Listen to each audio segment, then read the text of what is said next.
I had a question whether it's okay to take pictures. If you want to take pictures of me, you can. I'm not sure who'd want to. Are the doors between the rooms normally open? Okay. I'll just wait until they get closed and then so I don't talk over the other speaker.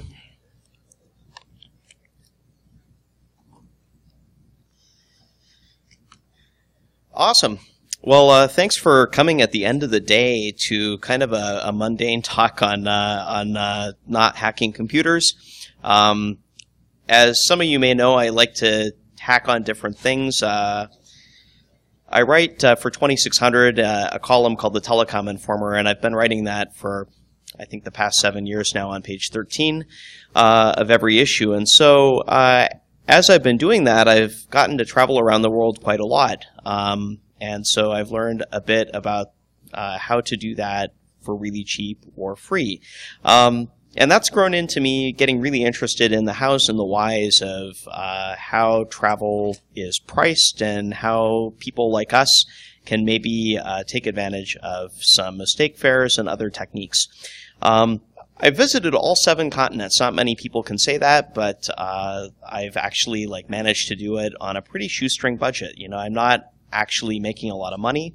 I've been working in China on a Chinese salary, and so, you know, it doesn't actually take a huge amount of money to do this. My first overseas trip, that was a big overseas trip, actually was in 1996, and it was on a mistake fare. It was $299 Canadian. I told my college roommates that I was going to Tokyo for the weekend, and they didn't believe me, but I actually did. You know, and back at the time, that was around $200 US. So, you know, the thing is, this isn't new. None of these techniques that I'm going to share are particularly new. It's just they're not especially well known right now. As I mentioned, I lived and worked in Beijing from 2010 through 2013. So, you know, traveling from there, I didn't have a lot of money, so I had to learn how to do it kind of on the cheap. And the last year, I lived and studied in the Netherlands and Costa Rica. So, you know, again, I had no income and was still traveling. This is where I've been in 2014 so far. It doesn't cover trips that I plan. I have another round-the-world trip coming up and a trip to Europe in, I think, a month on top of that. But, you know, this is so far where I've been. The one thing I'm not super happy with is my carbon footprint. That's one thing that if you really care about the environment, you should pay attention to. If you start travel hacking, you can end up having a whopping carbon footprint like I do. So be sure that what you're getting out of travel is, you know, actually worth your environmental impact. You know, you can call me some kind of weird green hippie, but actually we're all completely screwed if we don't pay attention to the environment more than we do. So here's some of the interesting places I've been. I went to Antarctica, Armenia, Bosnia, North Korea, the Turkish Republic of Northern Cyprus. You can read the list. Yeah, a couple of the more interesting places are Palau and Sealand, both pretty rarely visited. Penguins are cool. That's me with the North Korean admiral of all the crazy things. This is the police officer who arrested me in Armenia, but it all worked out at the end. So, It really did. So, yeah, by the way, stay out of jail in foreign countries. It's a good idea. What is travel hacking exactly? You know, when we talk about hacking stuff, how can you hack travel? Well, there are mistake fares, there are some routing tricks that you can play, there's some loopholes in frequent flyer programs, there's, you know, credit card bonuses that you can get sometimes through frequent flyer programs. There's really a lot more. You know, you'll find a ton of stuff written on the internet, but that actually, that only scratches the surface. There's way more than that. So use your hacker brain and think like a hacker, because it really is up to your imagination how you can get away with seeing the world for surprisingly little. So, what to me makes an awesome travel hack? You know, there's a few criteria that I think that are fairly important when it comes to what's a hack versus what isn't. I think a hack is something that allows you to travel for little or for nothing. And, you know, there's a really big difference here. you'll read a lot of stuff about upgrade hacks where you can, maybe buy a more expensive fare, but for cheaper than it would normally be. And then it's an upgradable fare, right? Well, that isn't a hack. You didn't hack anything. You paid the airline more. You lost. They won. I mean, this is, so that's not a hack. Be sure you pay attention to what a hack really is. Something that's a hack is entirely legal under the contract. And it's something that the airline can't decide to just take back later. And that's a fairly important point. So sometimes you can get a hack and get away with something, but if it isn't legal under the contract, I mean, that's like a really sketchy hack. And especially if you are doing that on a round-trip itinerary and you get found out halfway through, or even worse, like not even at the final destination of your itinerary, you can have a real problem. So frequent flyer hacks are a great example of this. There are a lot of things you can do with frequent flyer programs. Sometimes you can get away with a surprising amount until you can't. Because with frequent flyer programs, the rules allow the airline to pretty much do whatever the hell they want, and that can be a real problem. So what else is a hack? It's not something that's really well known, because if it's well known, it's going to get shut down. This isn't like hacking computers, because actually, if you find an awesome travel hack, it's going to cost somebody real tangible cash. And that tends to get watched more carefully than things like security vulnerabilities or like whether you're patched, right? So if it's published on dozens of travel blogs, whatever you found isn't going to last for long. Finally, like a travel hack takes you somewhere that's safe. It takes you somewhere you actually would want to visit. And I'll give you an example. Like, there's this one blogger who gets caught up in this stuff, and he was writing about how he went to San Pedro Sula, Honduras. If you look that place up, like, it's one of the most dangerous places in the world. You can't go out at night. It's, you're dodging bullets, essentially. Risking your life isn't a travel hack, unless that's really what you wanted to do.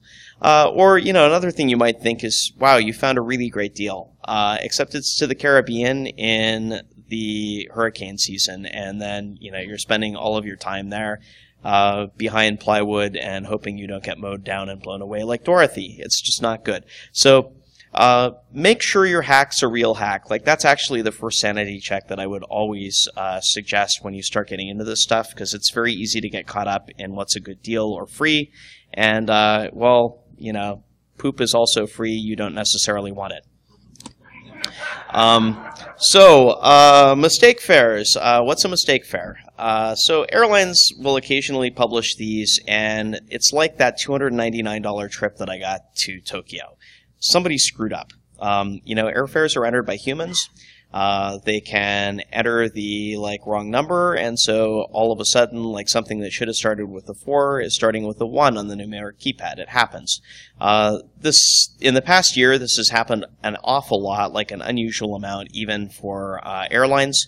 Delta, United, via this crazy Norwegian site called Widerøe. It's it's a Star Alliance affiliate carrier. And Alitalia have all had really bad mistake fares, fares as little as $0 plus tax. One example of a mistake fare is a fare that I'm taking in November. I'm going from Los Angeles to Boston to Rome to Budapest to Amsterdam to Beijing, and what I paid for that was mostly just tax. It was $450.30. You can never get out of the tax with a mistake fare, but, because those are priced separately. But, most of this is tax. So, by the time you get done with the calculating the value of the frequent flyer miles that I will earn on this mistake fare, because I actually will earn miles, it's like paying $219. And yes, I'm in Beijing at the end of this, so I had to get back to the U.S., unless I just decided to live in Beijing again. So I paid 30,000 miles that I got for free with Alaska Airlines, and that's like the $450.30 that I quoted, includes the tax that I paid to get back from Beijing to LA. So, and in addition to that, I'll show you later that I added on a free trip to Seattle for Christmas, because that's a possibility using a loophole. Mistake fares are usually pretty safe to use if you find them, because if the fare is at least $1, You have a contract. And the great thing with contracts is if you want to get out of them, you totally can't get out of a contract with an airline, right? You know, there's a $250 change fee, or if it's Delta, like tickets are now completely non-refundable. So why should you let them out of their contract? You shouldn't. Don't feel bad about holding them to it. But if the fare is $0, you don't have a contract. They could just refund the tax that you paid because that was collected on behalf of the government. It wasn't actually a fare, so they could probably make a plausible argument that you don't have a contract. Lately, airlines have just been honoring these things. You know, they don't want to take it to court because if there's legal precedent, it could get really bad for them if it doesn't go their way. So far, like, as long as it's not costing them too much, they're just going ahead and honoring the mistake fares that are out there. But there is a really glaring exception, right? This is super risky with frequent flyer programs. So you may find a mistake fare with frequent flyer points. And one of these happened around 9 months ago with United. There were these tickets that were advertised at the wrong number of miles. So you could go to Europe for, you know, basically like the number of points of taking a short haul flight within the US. And United didn't honor this. Like, they totally didn't. They said, nope, in the fine print in the contract of the Mileage Plus program, we don't have to honor it and we're not going to. And they just refunded everybody their miles and whatever money they paid, and they totally didn't honor those tickets at all. And there wasn't a contract, because the contract with a frequent flyer ticket is different. It essentially says we can do whatever the hell we want. You have no recourse. You are completely at our mercy, and that's pretty much, you know, what the contract says. Even though it's 6 pages, that's what's in it. So the other fun thing is if an airline thinks you did something sketchy to get that mistake, frequent flyer redemption, then they can actually say, you are a bad, evil hacker. We found you on Google. And clearly, like, the fact that you're doing this is because you're a hacker, and we're taking away all your miles. And even if you paid for those miles, they can totally do it, because in the contract, it just basically says that all of the rules and the interpretation of the rules are completely up to them. So here's the key. Know where you have leverage. If you have leverage, don't feel bad using it. But if you don't have any leverage, like, you know, just know when to go quietly away and not be the angry guy who's trying to argue on the phone with somebody who could actually make things way worse than they already are. So, what's a fuel dump? Fuel dumps are something that I think that everybody in this room will be really, really interested in.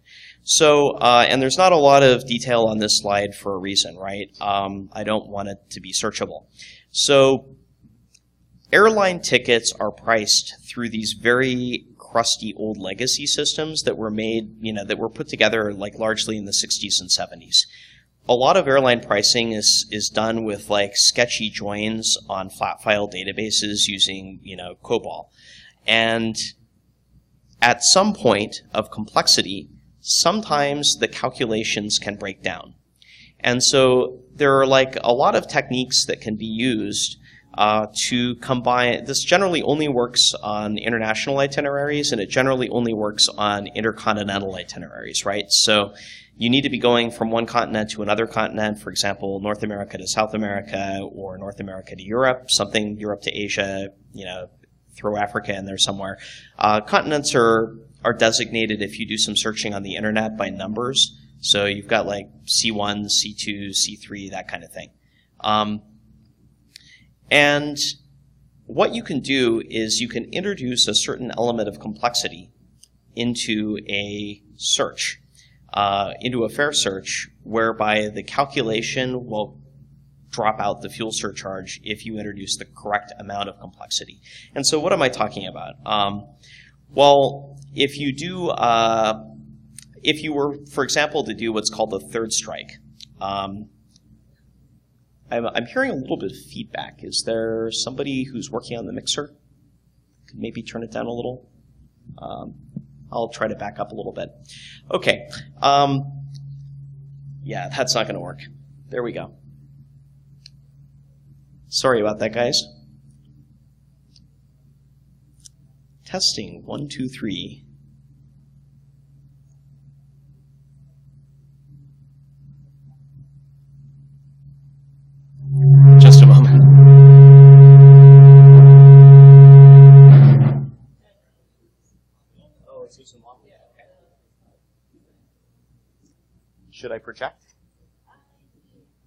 Okay.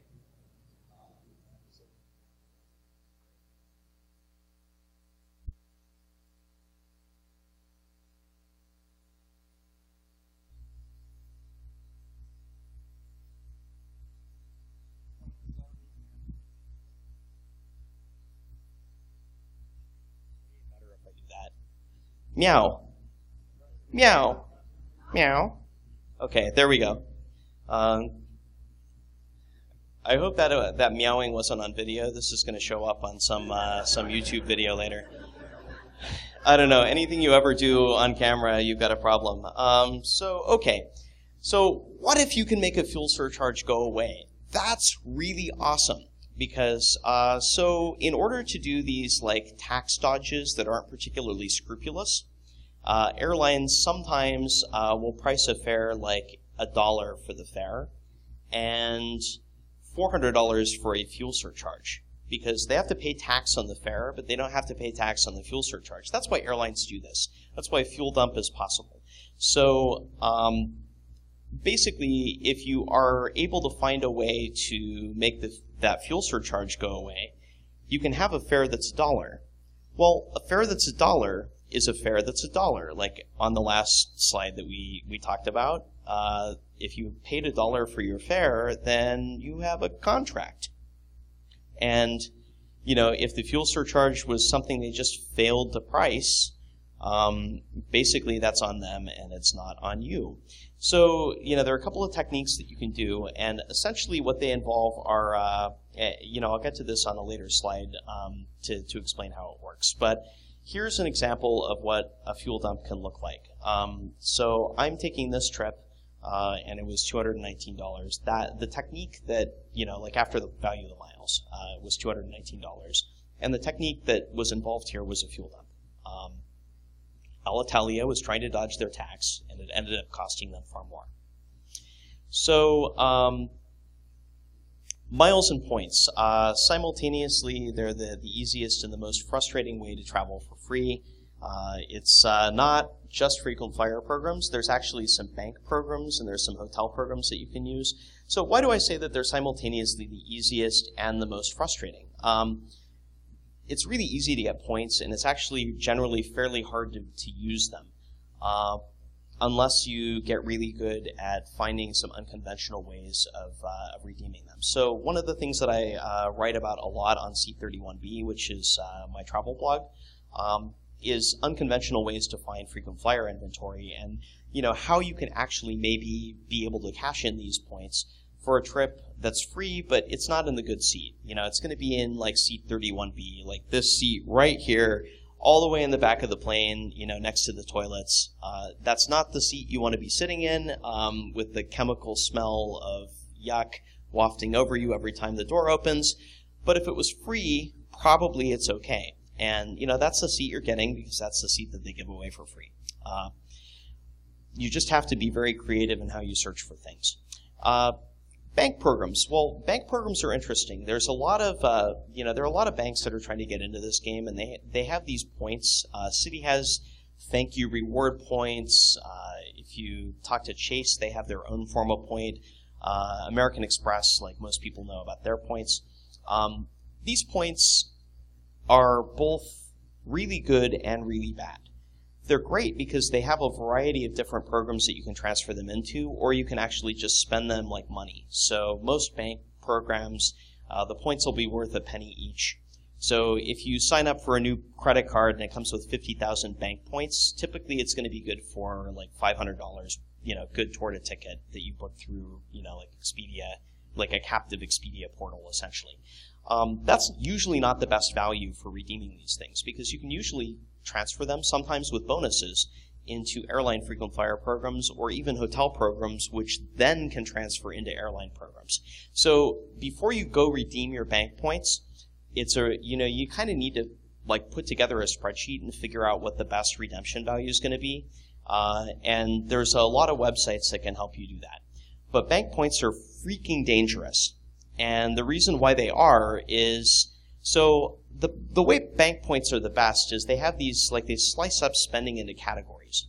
So you can get these like awesome category bonuses of like 5 points for $1 if you spend them at certain kinds of merchants. So what if, for example, you found that drugstores paid 5 times points, and a valid drugstore purchase was something called a vanilla reload, which could then be used to load an American Express prepaid product called a Bluebird. And so basically you're just moving cash around in a circle and getting 5 points per $1 that you move in a circle.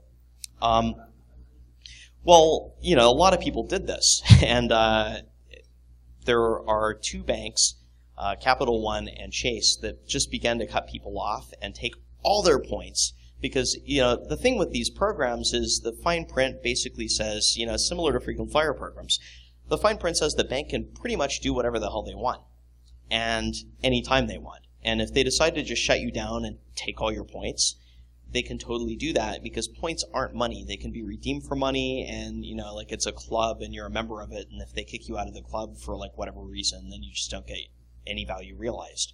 And it's all totally legal, and if you want to sue, you can't, because you have to take it to arbitration, right? So this is, you know, this stuff is pretty risky, but you can get some really good value from bank programs. Just bear in mind that if you milk it too much, you might get shut down.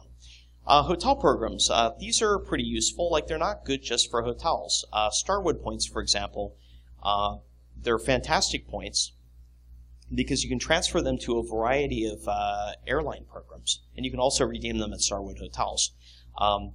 Like bank points and frequent flyer points, if you tick off Starwood too much, they can also shut you down and take away your points, but they don't have a record for doing this. They've actually been like a very stable mileage earning currency. So Starwood is actually like, it's considered one of the better loyalty currencies in the business. So if you have a way to earn like a lot of hotel points, like that may be something that you would consider doing. So miles and points hacks. There's credit card sign-up bonuses. So like a lot of these guys, a lot of banks will have sign-up bonuses at various times that are like pretty high to hit their quarterly numbers. I did an internship at a very large bank, and I saw people all around me trying to hit quarterly targets. You know, this is like a very common thing. Right now is not the end of a quarter, so it's not a great time to run out and start signing up for for credit card mileage programs. There's only one good one right now, which is a 50,000 point bonus from Chase for their United Mileage Plus card. There are some links out there that will waive the annual fee, give you a $50 statement credit, and give you 50,000 points for free. And these are, that's good for 2 free round-trip tickets within North America. So it's not a bad deal. That's the kind of the benchmark of what you should be looking at as a good deal. Well, can you sign up for more than one credit card? You sure can. I do these things called Apparama, where I'll apply for like 6 or 7 cards all on the same day. And it doesn't actually like freak out the banks when you're hitting your credit 7 times on the same day, because it doesn't, this is a kind of a FICO hack. It doesn't lower your score like each time you do it on the same day. It lowers it a lot the next day. So you'll end up getting approved for all these cards, and then like your credit score will take like, a 20-point hit or something. But the funny part is, like 6 months later, your credit score's back up above where it was before, because you have so many accounts you're managing well, and your average credit utilization is down. So it's kind of weird. Like my score went up 10 points after my last Apparama. And so what you have to do to get a credit card sign-up bonus typically is you sign up for a new card. Watch the blogs that you're looking at, because most of these have affiliate links, and you're going to be making the blogger like $50 or $100, but you may not be getting the best deal out there. So there's a site that I like a lot called freefrequentflyermiles.com. It's like just some total miles nerd, and he's always got the best links, and they're not affiliate ones. So that's a good place to look. But basically, if you're going to do sign-up bonuses, there's a couple of things you've got to do. You typically have to hit a minimum spend, and then you really need to stay on top of when the annual fee is due and whether it's waived. What I think a good credit card sign-up bonus deal is one where the minimum spend is not a huge amount, and you don't actually have to pay the annual fee the first year, because then you can just cancel the card after you get the points. The banks don't like it, but it's great for you. Manufactured spending. We talked about that a little bit. So, there's a couple of ways that you can do manufactured spending. Essentially what that is you're buying something that you can then turn into cash. So you're not actually spending the money. Maybe you're paying some small fees along the way, but, you're getting the miles and you're not really spending the money. Use your hacker brain to think of the kinds of things that you can buy in order to manufacture spend. If you look on travel blogs, like a lot of people were buying this product at CVS drugstores called the Vanilla Reload, which is this there's all these products for people who can't get bank accounts. And one of them is called the American Express Bluebird, which is a Walmart product. It's like a partnership with American Express and Walmart, right? And you can kind of use it as like a pseudo bank account if you can't get a bank account for whatever reason, like bad credit or what have you. You can use it as well if you don't have bad credit. There's no reason why not. And the best part with this particular product is there's like a lot of different ways to reload it. So you can buy a product for $503.95 called a Vanilla Reload that'll put $500 in credit into your American Express Bluebird, which you can then, by the way, ACH transfer to your bank. So, essentially you're paying $4 per, $500 that you move. Well, that's shut down. You can't buy these with a credit card anymore, but you can buy other things that you can load a Bluebird with in different ways. And you're going to have to figure this out on your own because I can't spoon feed everybody. But I am sure that using your hacker brain, you will figure out what kind of products that you can buy that you might be able to load a Bluebird with. But what else is there besides a Bluebird? That's not the only, I'm poor and can't get a bank account product in the US. That's just the one that all the travel bloggers are pushing. There's way more. So if you start thinking like a hacker and doing your research, you're going to find ways to move enormous amounts of money. And what does that do for you? Well, you earn typically a point per every dollar that you spend, or 2 or 3, because you can do this with category bonuses, right? So what can end up happening is if you spend your weekends, or at least part of your weekend, running around to a few stores, you can very easily get yourself, enough points for tickets to anywhere in the world you want to go for cheap or very free. So I want to talk a little bit about extreme couponing because this is something that's super cool, and it doesn't happen very often, but when it does, it's super awesome. Back to manufactured spending for a minute, because this is kind of like a cross between extreme couponing and manufactured spending. There was a deal with the U.S. Mint not too long ago. This was 2 years ago now, where you could buy an unlimited amount of coins with your credit card, because they were trying to get $1 coins into circulation, and you could buy these Sacagaweas and pay with your credit card, and the delivery was free. And then you could just take them down to the bank and deposit them, because they came in rolls.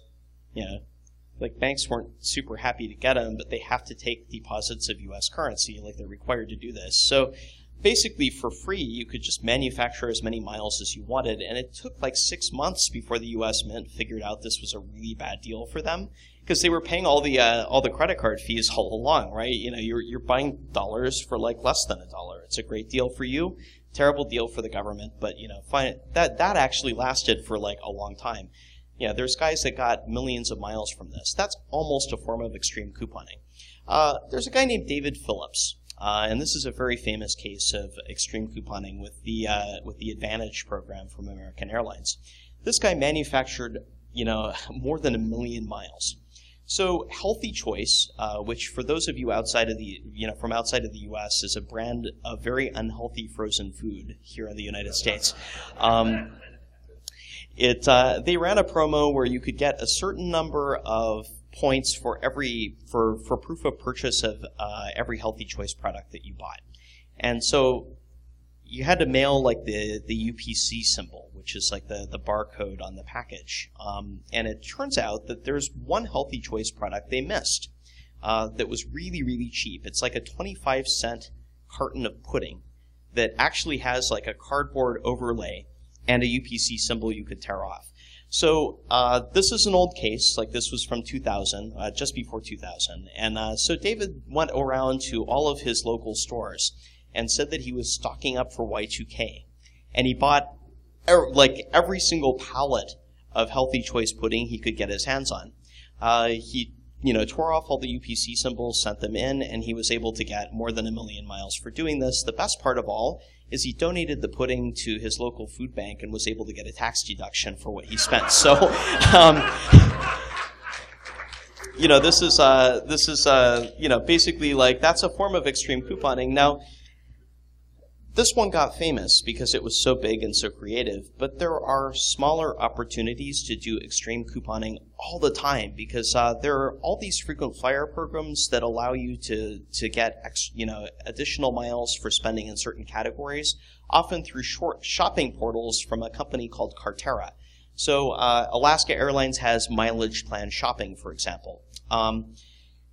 For a while, until they shut this down after I believe it lasted a week, you could get buy American Express gift cards with no fee and 10 points per dollar spent. So, American Express gift cards aren't quite cash. It's hard to turn those into cash. You actually have to use the Amex gift cards to buy something else that you can then turn into cash. But, by the time you get done, like the number of miles and points that you could get if you hit this really hard was, like a fairly insane amount. And, that's something that happened a month and a half ago. So these things happen all the time. You just need to look very carefully, think like a hacker, and when there is an opportunity, jump on it right away. And that's actually something that I hope that you guys will think about, like for anything involving an airline. If there's a good deal, right now. Don't wait, don't think, don't consider, don't talk to people, just buy it right now, do it right now, because if it's a good deal right now, like the moment that the airline figures out it's a good deal, it's not going to be there. So mileage runs. I'll show you guys a slide in a minute, that'll explain mileage runs in a little more detail. But it's basically taking extra flights to get more miles without paying more. And finally, buy miles promos. So airlines all sell miles. For example, right now there's a promo to buy Avianca miles. But Avianca announced the devaluation of their program. They're actually making the miles less valuable. By how much? Nobody knows. They're not saying. So, they've given some examples of where they're going to adjust the award chart, but nobody knows exactly how much they're going to devalue this program. So, you're buying a pig in a poke unless you plan to redeem the miles immediately. So, buy miles programs are basically super risky. I wouldn't do it unless you have an immediate plan to use the miles right now. But in general, don't hold on to miles. Use them right now. They always drop in value. So credit cards, I just want to underscore that when you're dealing with credit cards, they're really a deal with the devil. The most lucrative bonuses are with credit cards. But there's typically a minimum spend requirement, so you got to spend a certain amount of money in a limited period of time. So you have to stay on top of when you need to do that and make sure you do it, or you've just lost the annual fee potentially and not gotten anything for it. And you should consider how to meet the minimum spend in some unconventional ways if you don't actually want to do that amount of spending. So don't go out and buy stuff you don't need just to hit a bonus. That's just bad finance. It's going to cost you more in the long run. So, if you don't manage this and stay on top of it really well, and, I'm talking to a really smart audience here, right? So, this is maybe something I don't need to tell you guys, but it's, banks make most of their money through people making horrible financial decisions. And, it just happens to all of us at some point that we've gotten screwed by a bank. So if you don't manage this well, you're going to end up paying far more than the value of the miles. And actually, that's how banks make their money. They count on this. So I, myself, am a big fan of free miles. I really like free. It's easy to get caught up in this. And then, you find out that you've got 3 platinum cards with $500 annual fees each. And you just kind of wonder how that happened. And, don't get caught up in the miles, get caught up in the travel, because that's the thing that I think is the most important. So mileage runs. What makes a mistake fare even better? You can combine it with a mistake routing.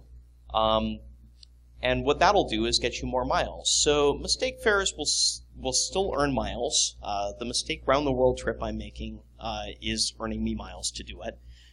It's getting harder to do mileage runs profitably, but it's still possible. And what do I mean by it's getting hard to do them profitably? Well, airlines are changing their frequent flyer programs to be based more on what you spend, and Southwest and JetBlue are two examples of airlines where, you know, their frequent flyer program gives you credit based on what your spending is as opposed to the amount of travel that you do. United and Delta are doing the same thing next year. For now, American and Alaska Airlines are sticking with the traditional mileage-based programs, so you can, through the end of 2014, you can still milk United and Delta for what they're worth. It's still possible to do mileage runs, so do keep an eye out for good fares to places that you want to go, and then see if you can add in extra segments to get more miles. Theflightdeal.com, that's a great site to look at. I love that site for finding exceptionally low fares to different parts of the world. I went to Ecuador for under $400 on a tip that they found me. And flyertalk.com, there's a forum there, and it's called Mileage Run. And a lot of people in that Mileage Run forum will post some incredible deals, so you might also want to have a look. So some pitfalls to mileage runs, I already talked about this. There's revenue-based changes to frequent flyer programs coming soon. It's more expensive to get miles this way than to get them other ways. What do I mean by that? Well, you're buying airfare and you're flying, that's always more expensive than spending on a credit card or something like that. Your butt has to be in the seat for all those segments. So, if you're going to fly to, Tokyo and turn around and fly back, that's 20 hours in a plane. And yes, you earn the miles, and they may have been really cheap, but do you actually want to do that? You're going to be wedged in economy that whole way. It may not be much fun. And finally, don't get caught up in the miles. And that's a really important thing. Some people really love this game, and they want to get the high score. And remember why we do this. It's to be able to go awesome places and see stuff. There's a guy who posted about going to Australia, turning around in the Sydney airport, and flying back from Australia just to get the miles. And of course, he was worried, what the Australian Immigration and Customs was going to think. They probably thought the same thing I do. This guy is insane. He went all the way to Australia without seeing a single kangaroo. That's just dumb. Don't do that. Mileage run picture, just so you can kind of wrap your head around what I mean. So here's an example of a trip that you could combine Aeromexico and Delta on. So if you can combine Delta with an Aeromexico SkyTeam itinerary, you could potentially route through all of the Delta hubs if you wanted to. So the first routing is a direct routing, which is like LAX to Mexico City on Delta, and then Mexico City to Quito on Aeromexico, and that would be like a conventional routing. Well, you can get almost double the number of miles if you were to go to LA to Salt Lake, to Seattle to Minneapolis, to Atlanta, to Mexico City, and then on from there to Quito. Your butt's going to be really sore at the end of all that. It's not going to be a whole lot of fun, but you would get double the miles, and it may not cost you more than just the extra segment taxes. So, consider whether there is an opportunity to add in more segments if you want to earn more miles. It can be a very cheap way to do this, but it can also be not a lot of fun. So do actually factor that as well. Do you want to spend your limited amount of time off, sitting in an airplane instead of seeing where you went? Free one-way. Some airlines are going to allow you to book international travel with a stopover, and this is on award tickets, right? So if you can do that, that's an awesome opportunity because the stopover can be for pretty much as long as you want to do. So a few weeks ago, I was in New York for a conference called HOPE that 2600 does, Hackers on Planet Earth. And actually, that ticket that I took to HOPE was an extension of a trip that started in China. Because I actually booked a ticket from Kunming in China. It's in Yunnan near Tibet to Hong Kong, and then I went from there to Los Angeles, right? But why stop there? Why not do a stopover? If you know you're going to be traveling on from LA sometime, Why not actually add that trip as part of the itinerary, right? So that's exactly what I did. I added on a segment to Vancouver and then on to JFK. Like, now, why would I route through Canada to get to JFK? Like, that doesn't seem to make a lot of sense, right? Well, the reason why I did is because that's what was available, because it can be very, very hard to find frequent flyer itineraries. So consider unconventional ways of getting somewhere. It turns out that Cathay Pacific, which is a Hong Kong-based airline, runs one flight a day from Vancouver to JFK, and they have availability fairly often. And Alaska Airlines, which is an American Airlines partner, has a flight directly from LA to Vancouver. So, and it lines up nicely and you can connect. So why not fly through Canada to get somewhere in the US? You can totally get away with doing that as long as one of the carriers on the route is a US-based carrier. Otherwise, you're doing something called cabotage, which is, I wrote about on my website. That can get you in a lot of trouble if you book that, if you succeed in booking it, because it can get the airline fined. So you might find that you've had trouble. So no trips between points in the U.S. on a foreign airline. But if you've got one U.S. to foreign segment involved, then it's no problem. So that's exactly what I did, and it totally worked. Why not plan a free one-way the next time that you book a frequent flyer ticket? So hidden cities, you can get off the plane in a transfer city. So what that means is if you're flying to, for example, Guam, and you're leaving from LA, and your trip goes via Tokyo, because that's how a lot of trips to Guam are routed, you then have an LA to Tokyo and Tokyo to Guam itinerary.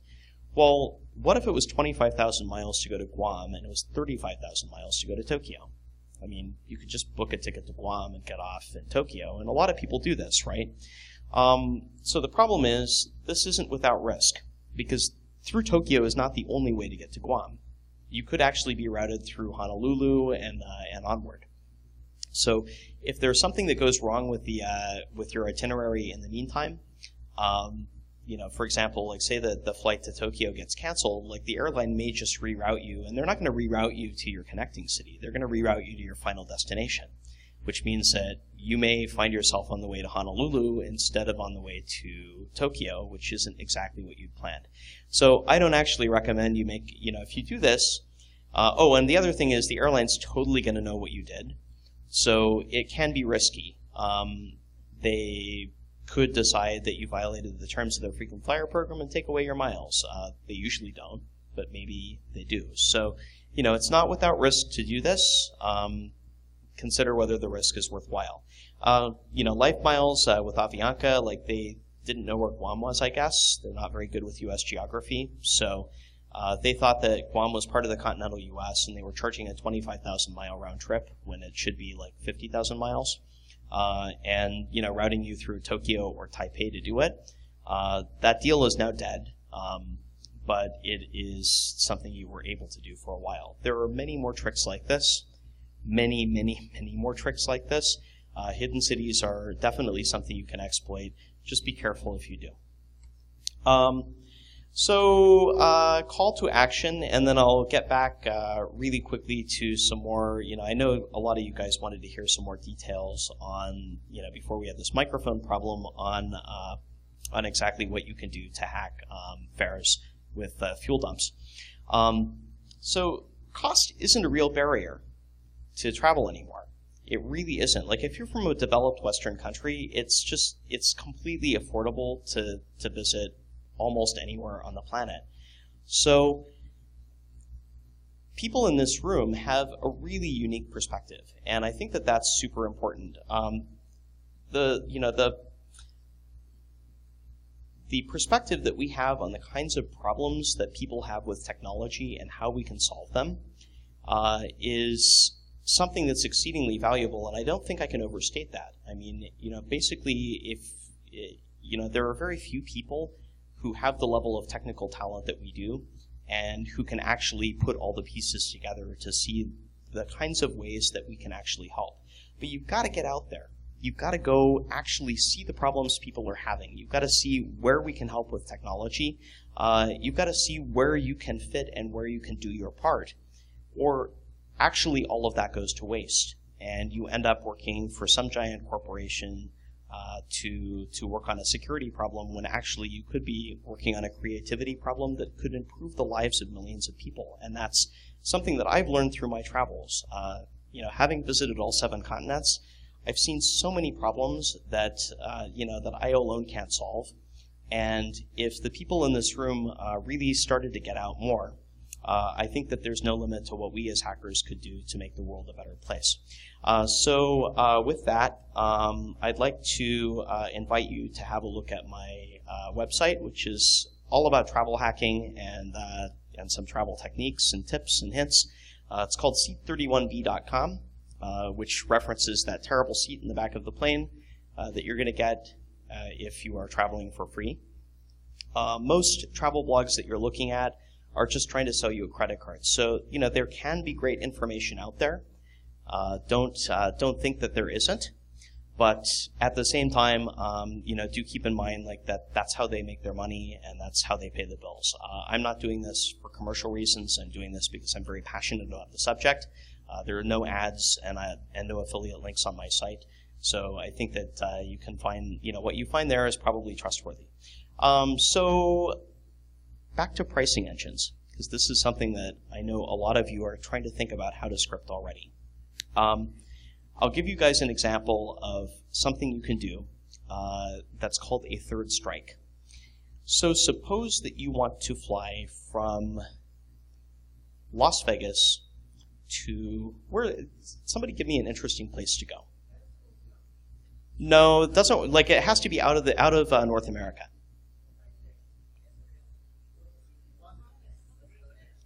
Who thinks Nova Scotia isn't in North America? You fail at geography. Okay, I heard Taipei. That's cool. I like Taipei a lot. They have a really tall building there. Anywhere else? Kathmandu. Kathmandu. Okay, that's the most interesting place that I've heard. I haven't been there actually. So we're going to Nepal. Great. So Kathmandu. So you want to go to Kathmandu, and you find that there is a fare to Kathmandu on who the hell even flies to Kathmandu? Air India? Sure, why not? Air India. And let's say Air India hates paying taxes. Do you like paying taxes? It's like none of us like paying taxes, right? Airlines don't either. So they have a fare to Kathmandu from New York, and it costs, so it's like New York, Delhi, Delhi, Kathmandu, right? And the same in reverse. And the fare is an incredible fare. It's $35 each way, with a $472 fuel surcharge. And guess who Air India just joined? They just joined the Star Alliance, which means that you can combine their fares with any other Star Alliance carrier, of which there is also a carrier called United. You may have heard of them. So, what's a third strike? You book New York, Delhi, Delhi, Kathmandu. And the same in reverse. And then 3 weeks later, you book an inter-island flight from Honolulu to Maui on United. This forces the fare to be priced through the Star Alliance pricing engine, which doesn't account for fuel surcharges, which then drops off that $472 each way fuel surcharge, leaving you with a fare of $70 plus your Homeland Security entry fee and all your applicable segment taxes and whatever the Indians and the Nepalese want to charge you. So you end up paying $150 or something to go to Kathmandu. That technique was called the pineapple poke. Lots of people were poking a lot of pineapples. Unfortunately, there were so many people poking pineapples that it started having a fairly serious impact on the load factors of the inter-island flights in Hawaii. There were just all these people not showing up. And so United started investigating why that was, and they uncovered, what people were doing, which is why the pineapple poke no longer works. But imagine that you find something that is a flight within the same alliance that's in a different continent, and it's something that you can add that's a really cheap fare to add. Because the way this works is it just, it adds on another fare, and it, ends up breaking the whole fare construction, right? So let's suppose, for sake of argument, and this argument is not a valid one, so, so this is just an example. Suppose there's a great fare you found for $50 from Guam to Palau. It'll never happen, but they're close by. And you found that on United because they do fly there. That's another example of something you could add on. So nobody, interestingly enough, has scripted any of this. And there's like a whole bunch of logic that could be scripted to find third strikes, and so that's something that could be potentially very interesting. These things don't work for domestic trips, so let's add another technique called a first strike, similar to a third strike, except that you're hopping a border and you're doing it with the first hop of a flight. So if you're somebody like me who used to live in Seattle, that's not far from Vancouver or from Victoria. So you could start out from Vancouver or Victoria, going somewhere within, from North America from Canada through the U.S. and then onward to a third country outside of the North American continent. And you could end up dropping a fuel surcharge that way. Air Canada was super vulnerable to this, and so many people were taking advantage that, finally they fixed it for the most part. It's not 100% fixed, but for the most part it's fixed now. The problem with the first strike is you actually have to show up for the first leg of your trip. So these third strikes are great because you can book them between two cities in India, for example, and never show up and it doesn't matter. And have it a month later, after your trip is already complete. It's basically there's no impact on you if they cancel the end of your itinerary, so what, you're already where you want to be. For a first strike, you have to show up for the first leg. So that means if you're from Buffalo, you have to drive to Toronto and fly from there. It's not really practical for most people, but these things, because it's not practical for most people, there's a ton of really bad stuff you can do from Tijuana. So, keep that in mind. Great. So with that, I'm the last talk of the day, I think.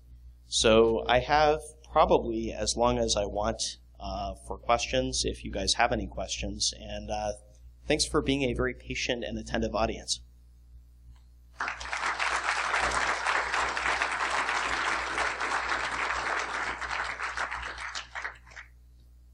Is there a microphone that can be passed around for questions or anything? Or okay. Hey.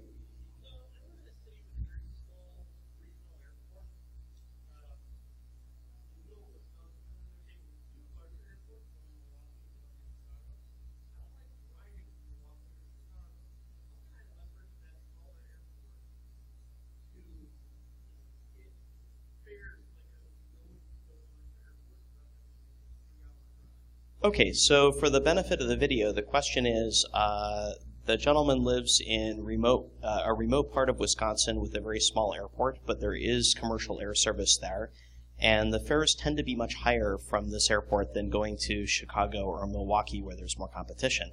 So he's wondering, how do I fly for a reasonable price from my small airport in my hometown? And that's actually a really big, a really important question for a lot of people in America, because the Essential Air Service subsidy, which has been bringing air service to many, many smaller communities around the country, has been cut back in recent years as the U.S.